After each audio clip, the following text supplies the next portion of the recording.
Hello, Bill. Good morning, Matt.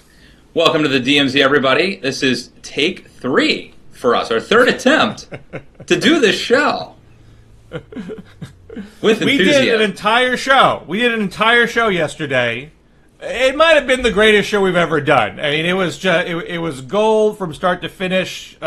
Peaks of pundit brilliance. So many predictions that you never would have thought of even predicting. Almost sure to become true and prove our worth as political clairvoyants. Lost to the winds, destroyed by the internet gremlins. I know you're probably shorting out your computer keyboards with your tears, but we must try to soldier on. We short-circuited that episode.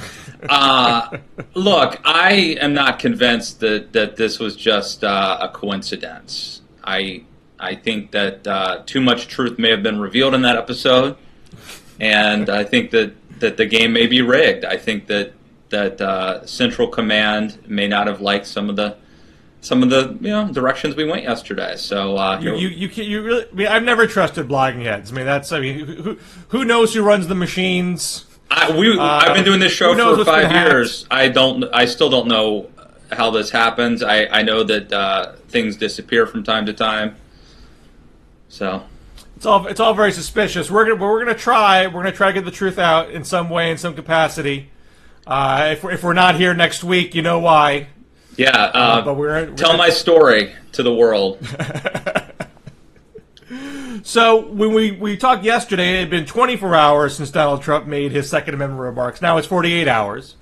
When he first said them, many people jumped to the conclusion that he was talking about assassinating Hillary Clinton. My gut reaction was not that it was about assassination, that the Second Amendment dog whistles is about armed revolt, armed resistance, which is not all that much better, but it does fit with the libertarian interpretation of the Second Amendment, which is that this is about arming the public to prevent tyrannical government from crushing democracy. And I would have thought that, unlike some other Trump transgressions, that conservatives would be inclined to defend Trump because they have defended other people making those types of comments, people like Sarah Palin and Sharon Angle, for example. And certainly Rudy Giuliani was out there defending Trump. Giuliani, of course, who was once pro-gun control when he was mayor of New York City, but he was out there defending him. The NRA is out there defending Trump. The NRA is the biggest ad spender on Trump's behalf. They've put up $6 million in ads. There's one other super PAC that's done 5, and Trump himself's done 0. And it seems like the NRA is the last pillar of the conservative movement that is firmly sticking by Trump. But I get the sense that it's not widespread rallying around Trump, rallying around the Second Amendment in this instance. Well, okay, so first, I would say, I don't think it's crazy to think that having... So the idea, if there is a truly tyrannical leader who takes over, or, look, I saw Red Dawn, if shit goes down, I don't think it's crazy or fringy to think that, having, or a zombie apocalypse. Have you seen World War Z?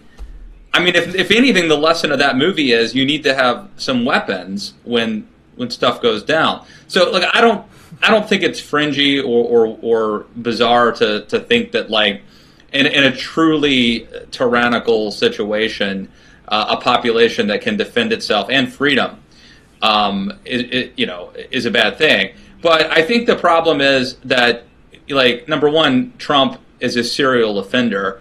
Number two, as Ben Shapiro wrote in National Review, I think he thinks he's not a conservative, and it's just like when he was talking about, how women should go to jail for having an abortion. I think he thinks of conservatives as a caricature, and he's telling us what he thinks we want to hear. So he's pandering, but in an awkward way. Like when Mitt Romney said he was severely conservative, sometimes it doesn't ring true. And look, he was talking about if Hillary Clinton, nominates some, liberal judges, that Second Amendment folks might have some way of stopping her. I mean, so I do take that. Number one, I think it was a bad joke. I don't think it was a call to assassinate her. But number two, I think it's much more in the category of joking about assassination than it is in the category of joking about, some sort of an armed resistance where jackbooted thugs show up at your door to confiscate your guns.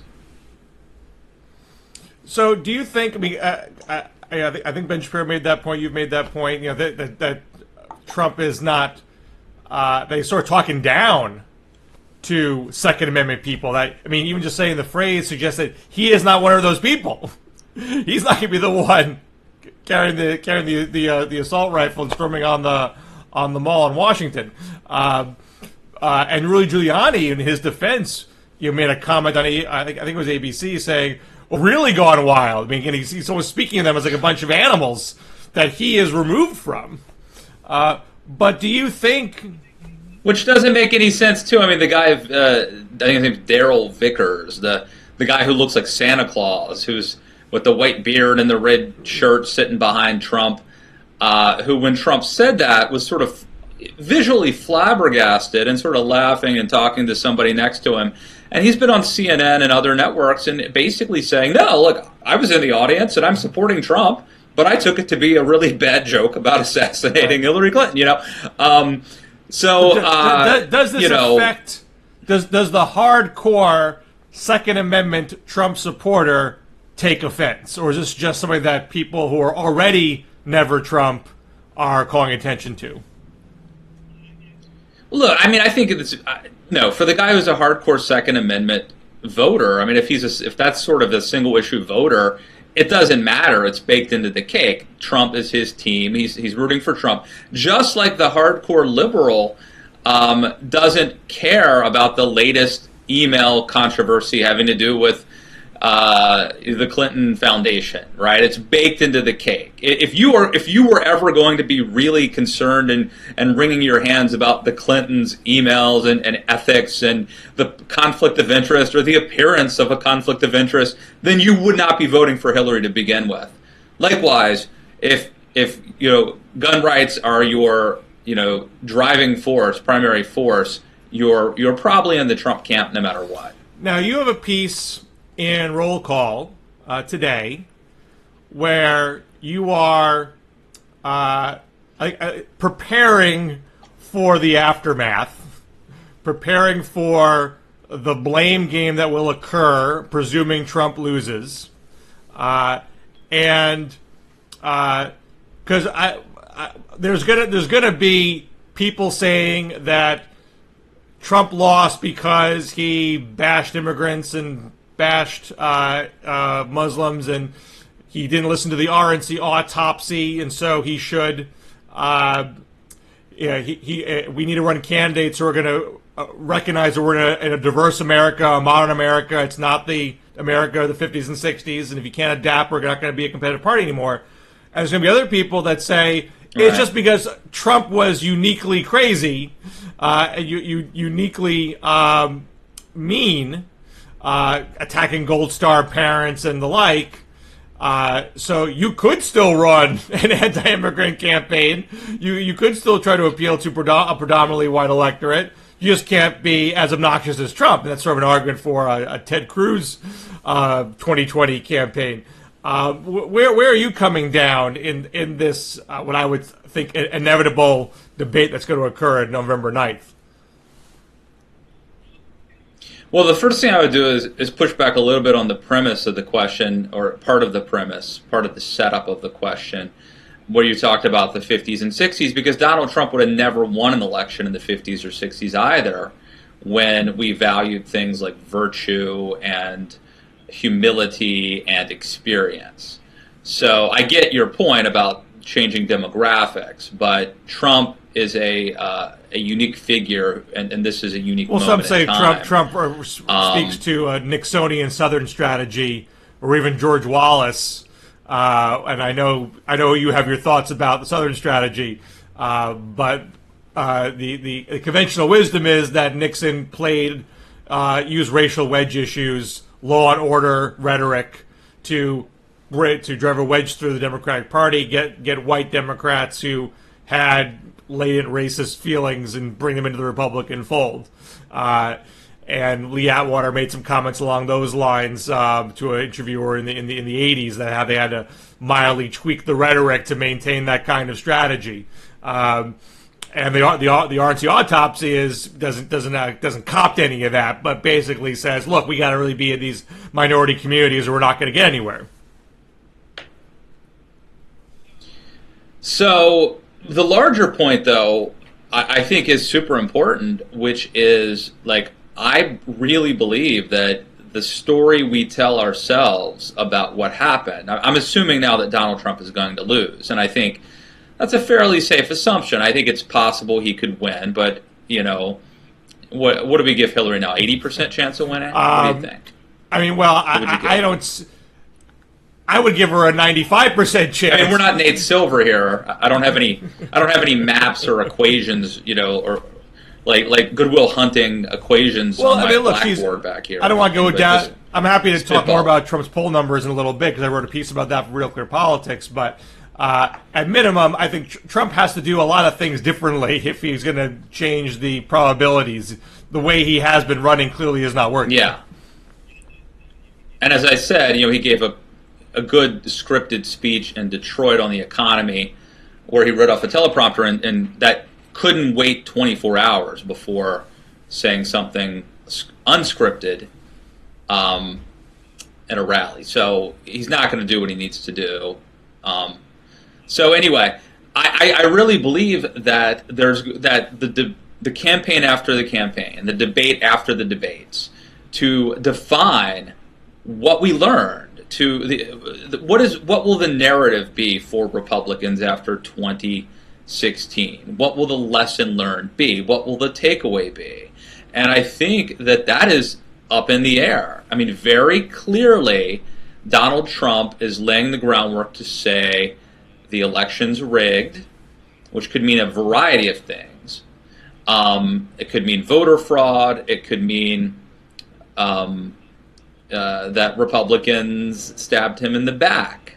And that's one story. And if that happens, then it means... And by the way, I mean, people like Sean Hannity clearly want to push that narrative. And Hannity's already signaled, he's said that if Donald Trump loses, that Mitch McConnell and Paul Ryan will be to blame.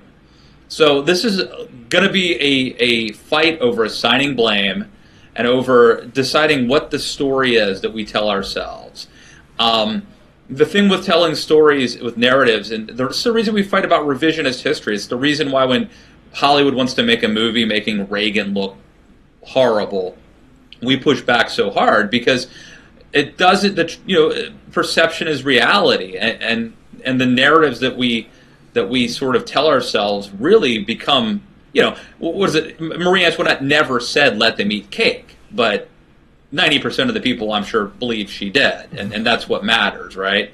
I mean, so the bottom line here is I think there's going to be a big fight, and the consequences are whether or not the Republican Party will actually modernize or continue to do the definition of insanity, which is doing the same thing over and over again, expecting different results. The last thing I would add is the interesting twist on this is that I think the candidacy of somebody like Evan McMullin, who is the ex-CIA operative, LDS, never Trump conservative who's running, and it launched his campaign last night in Salt Lake City.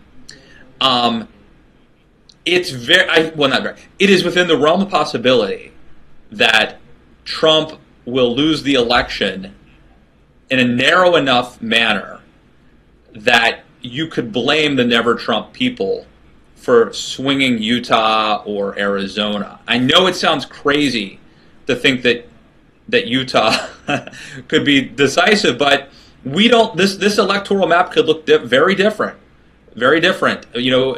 And I'm not suggesting that it's likely, but I think it's possible there could be unintended consequences, that the Never Trump people might actually be providing Trump and Hannity and their ilk an argument to blame people like me for Donald Trump losing this election that was utterly winnable. Well, yeah, I mean, if it came down to a state or two, it's a parallel then to 2000, where Ralph Nader tips New Hampshire and he tips Florida to the Supreme Court, and so he then carries the blame for being a spoiler for the rest of his life, and will be top paragraph of his obituary. But right now, yeah. But those consequences, I mean, that's important. I mean, Ralph Nader's a guy who had done a lot of stuff in his life, and the fact that this now defines him is problematic. But it didn't really have the same long-term consequence, sort of. It didn't change the trajectory of the Democratic Party. I mean, clearly, I would disagree with for that, losing because I mean, what the Greens would want to have happen out of that is, we have proved that you can't win without us, so you need to come our way if you're ever going to win an election.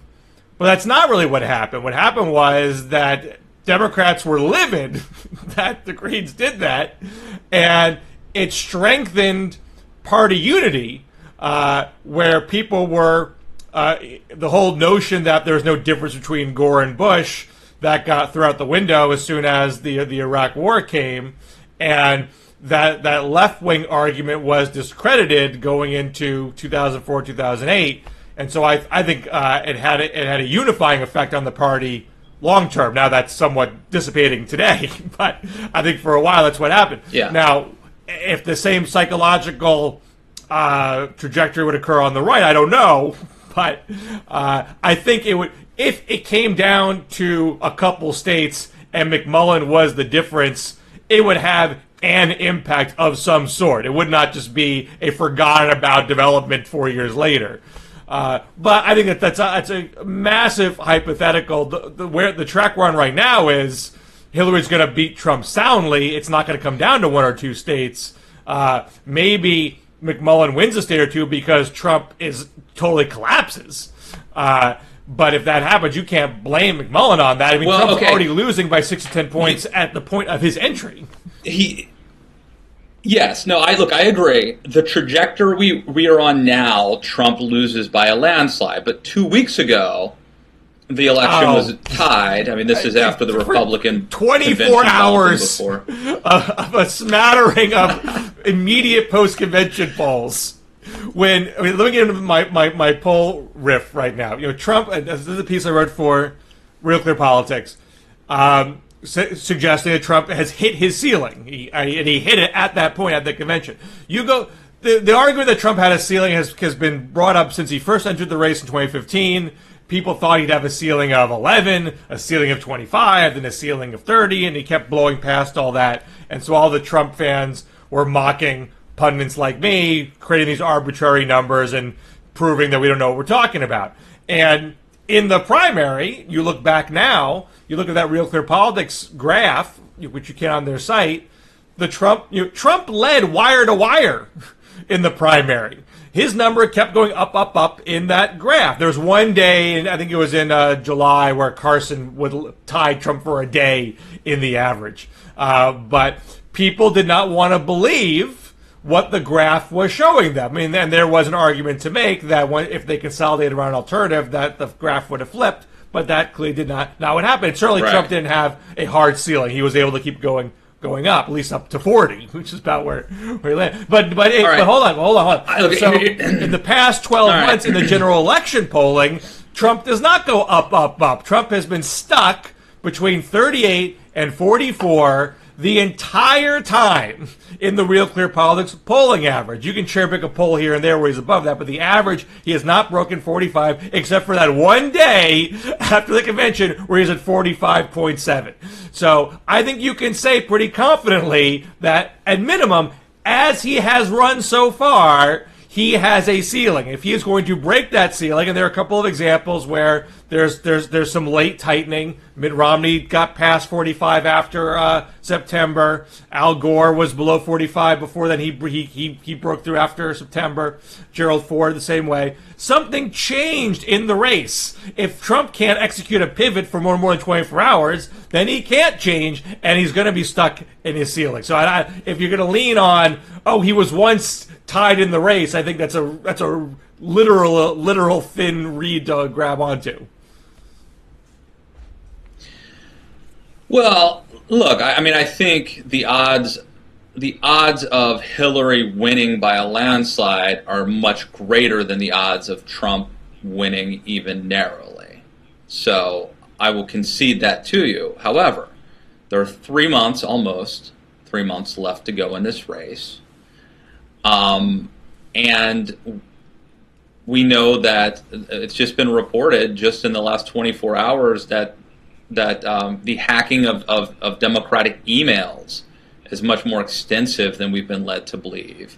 We don't know what emails may come out, and we also don't know what's going to happen in the political universe. I mean,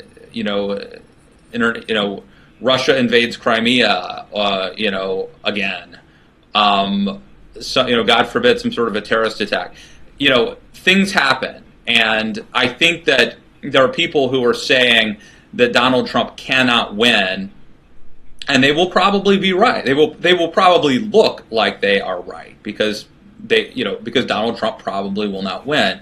But I think that's a certain amount of arrogance for them to assume that they know what is going to happen in the next 3 months. So I think it's within the realm of possibility that this race tightens, and that it could be the case that Hillary wins narrowly. And if Evan McMullin gets 5% in Utah and 4% in Arizona, and Hillary Clinton wins those states by 3 points or something, then look, here's what we know: the Trump forces, and by the Trump forces, I'm now talking about Breitbart and Talk Radio and Ann Coulter and Laura Ingraham.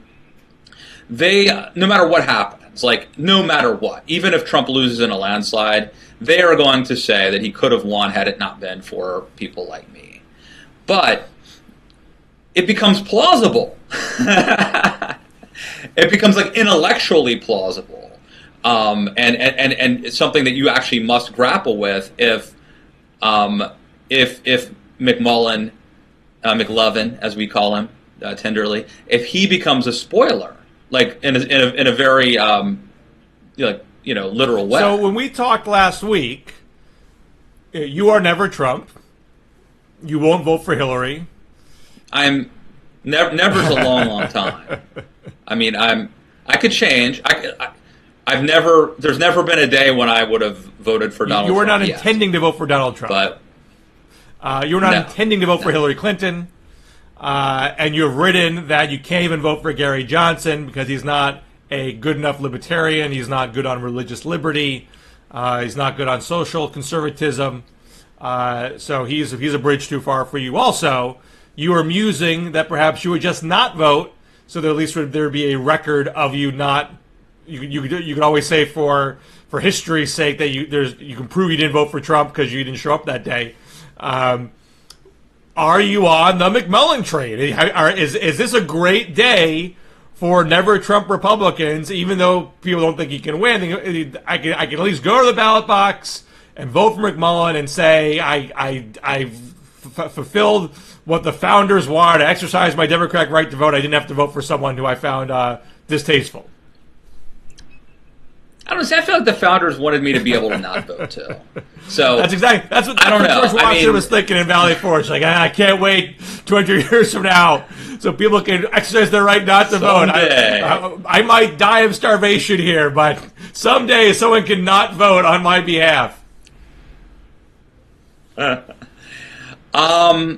Well, first of all, he doesn't solve the problem for a lot of never Trumpers because he won't be on the ballot most likely in about half the states. I think he probably will get on in Virginia where I live. So I don't know. I don't know what I'm going to do.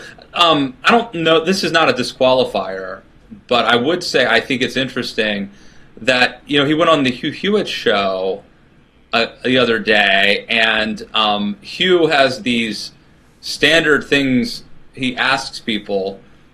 One of them is if you've read the book Looming Tower, and which is a very good book. I think it won a Pulitzer Prize. And this guy had not read the book. And then he asked him if Alger Hiss was a communist spy, and he appeared to not be aware of Alger Hiss. So he's already unfit for the presidency.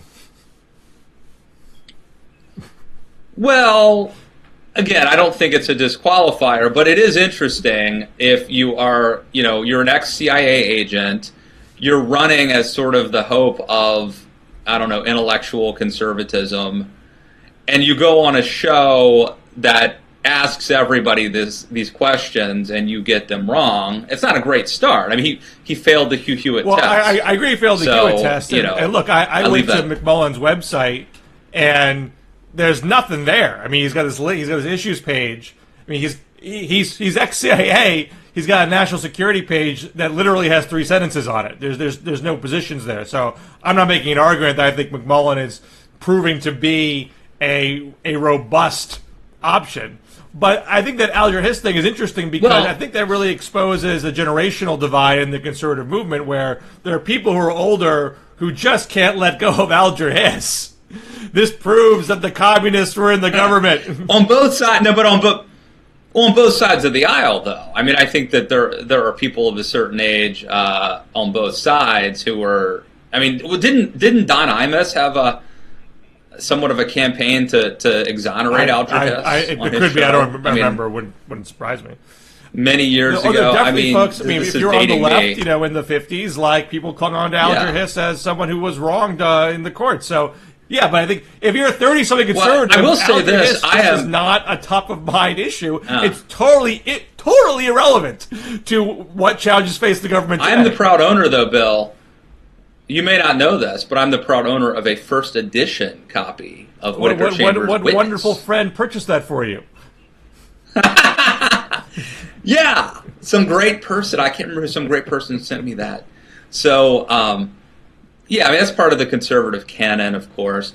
But look, it's not a disqualifier. But here's the point that I would make is that I think that the never Trump, is sort of circling back to my column in Roll Call. Like, would it not be ironic if this guy who ostensibly thinks he's doing something very noble helped provide an argument, ammunition for the Trump forces to prevent the Republican Party from modernizing in the future? That would be an amazing example of unintended consequences. This is truly ironic. If you're a never Trump Republican and you feel Trump represents the intellectual atrophy of the conservative movement, it should not matter whether McMullin knows who Alger Hiss is or not. That is literally the past. And if you're going to say, I can't vote for Trump because he's not fit to be commander-in-chief, I can't vote for Hillary because she's ideologically opposite of me, I can't vote for Gary Johnson because I don't agree with him on foreign policy, I agree with McMullin on everything, but he doesn't know where Alger Hiss is. I mean, at this point, you should vote for a pro-life ham sandwich to not vote for everybody else, just to say, I didn't vote for Donald Trump.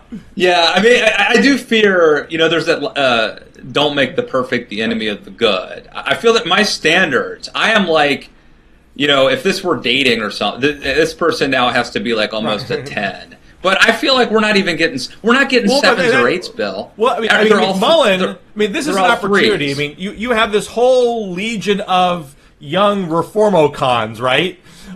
Here's an opportunity for someone to step up, not worry about winning, not worry about what's politically astute, just to say, look, there is an intelligent brand of conservatism that exists, and here's what it looks like, and let's start talking about it.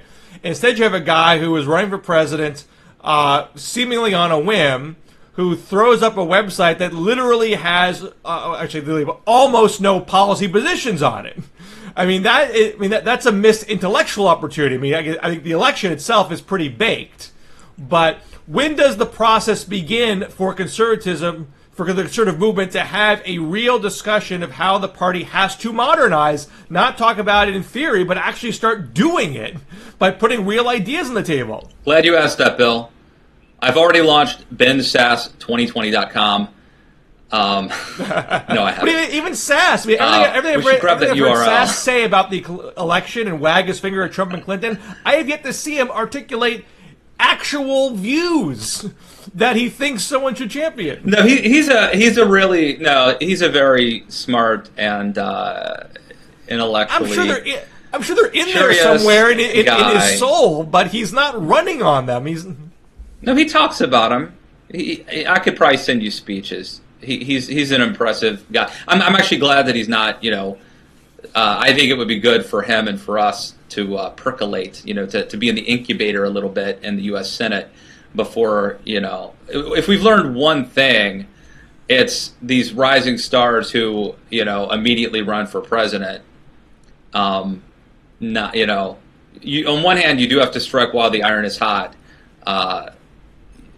As Barack Obama did, but on the other hand, I think we strangle, more often than not, we strangle the baby in the crib. When we to mix metaphors here, throw them in the deep end prematurely. So, how many metaphors can I use? Anyway, we're off track. What else do we need to talk about on our third taping? To the left, because I have a piece in Politico over the weekend. Meat and the banana. Ran on Saturday, the day of the Green Party nomination. Jill Stein wins the nomination at the Green Party convention. She is polling at 5 or 6 in some major polls. CNN, McClatchy Marist, NBC Wall Street Journal. So far, it is not creating a spoiler effect. Hillary is still winning by a good margin in those polls. And at least last I checked, the Real Clear Politics average was identical in the two-way and the four-way. I think I've seen individual polls where she pulls more from Hillary, or the combined effect of her and Gary Johnson pull more from Hillary than from Trump, but you're not seeing examples in the past month where she tips the race, or her and Johnson tip the race to Trump. So does it matter? Does her being in the race make a difference?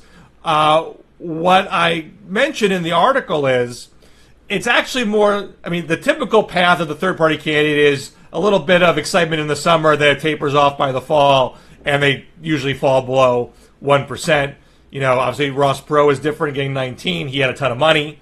And Ralph Nader, he dropped from the summer and landed at 2.74, which under most circumstances would not have made a difference, just that race was so tight that it did tip a little bit. But Stein and Johnson don't have a lot of money, and so could well and don't have a ton of name recognition either. Even though they're getting more press than they have in the past, they're still neither one's terribly well known. So, all things being equal, you would think they would taper off. The one factor that might make them not taper off, and the Atlantic did a piece on this earlier in the month, is they looked back at the data of the past several elections at the third party vote, and found it's elevated when people believe that they won't be a spoiler. When they are convinced that their vote is a safe vote to take, the third party share goes up. Not by a lot, but by some. And so if we're in early November and Clinton is beating Trump still by 6 to 10, you might see an elevated vote for Stein and Johnson because people think it's a safe thing to do. There was a quote in that Atlantic story, a political scientist recounted a conversation with his mother in 92, and his mom says to him, "Can you guarantee that Ross Perot is going to lose? Because if you can, then I will vote for him." She wanted originally that protest vote badly, but she actually didn't want him to actually win. So people might do that this time around because that discontent on the left with Clinton clearly exists. She is not gaining with the Bernie vote. Hillary is gaining with the Bernie vote. In the CNN poll, she went from in mid-50s with the Bernie vote, now is at about 2/3, whereas Stein is stuck at around 13% of the Bernie vote, and Johnson's getting about 10. So Stein is kind of squeezed both ways between Hillary and Johnson. Now you might say, what's the difference if she gets 4, 5, or 6? Well, if she clears 5 nationally, she gets classified as an official. The Greens get classified as an official minor party by the Federal Election Commission, which gives them federal funds in 2020 to run for president, and how much that number is depends on how big the vote is, but the Greens themselves estimated it to be about $10 million. Right now she's raised about $2 million. So getting $10 million right off the top is a pretty big jump for them, and they would get more ballot access state by state, because the state laws, some give you free access if you reach a certain threshold. So they would be more solidified in the political landscape if she can clear 5. And so if you are thinking about that vote, you should not think of it as a throwaway symbolic protest vote. If you want the Greens that have that place in the political landscape, you should eagerly vote for them. If it unnerves you, oh wait, I'm going to be permanently dividing the Democratic Party by giving the Greens this exalted slot in the system, maybe I don't want to do that. I might be mad at Hillary, but that has more damaging long-term consequences. People should think about that vote seriously, because it's a serious vote. It's not a casual thing. I will drink to that. And we talked last week. You believe there are Republicans that might vote Green themselves because all the other options are so unpalatable. And here is a chance for the right to make a little mischief and give the Greens extra capacity to divide the left. Well, yeah, I think that, I am confident that there are Republican operatives who are working to boost the Greens, to get them in a position where they get, status to be on ballots, in the future, to obviously suck votes from Democrats. Yeah, no doubt about it. And I pointed in the piece, if you look in the crosstabs, Republicans for Stein is running about 1 point more than Democrats for Stein, which is not a lot. But it does. But we're talking on the margins here. We're talking: is she going to break? Is she going to break 5? There's a big difference between 4 and 5 in this game. So every little bit counts. You just get a little bit of extra juice from Republicans because they say, I don't want to vote for Trump, I don't want to vote for Hillary, I don't vote for Johnson. I don't agree with Jill Stein, but why not? Who's it going to hurt but Democrats? I might as well do that. Maybe that's my move, Bill. Prepare for my endorsement in the coming weeks. Anything else you want to chat about before we have to go? Any plug? No, just check out the podcast. Check out the podcast, Matt Lewis and the News, on iTunes. Rate and review. You can listen to this show on iTunes too. If you don't want to watch us, just listen. You're on the metro. You're in the subway. You're out, like you're with Ben Sass out on a long marathon. Listen to us. Put our ideas inside your head. As gross as that sounds. Check out the roll call piece. Follow this show on Twitter at DMZ Show. Read Bill, Scher, in Real Clear Politics and Politico magazine. I'll plug one other thing.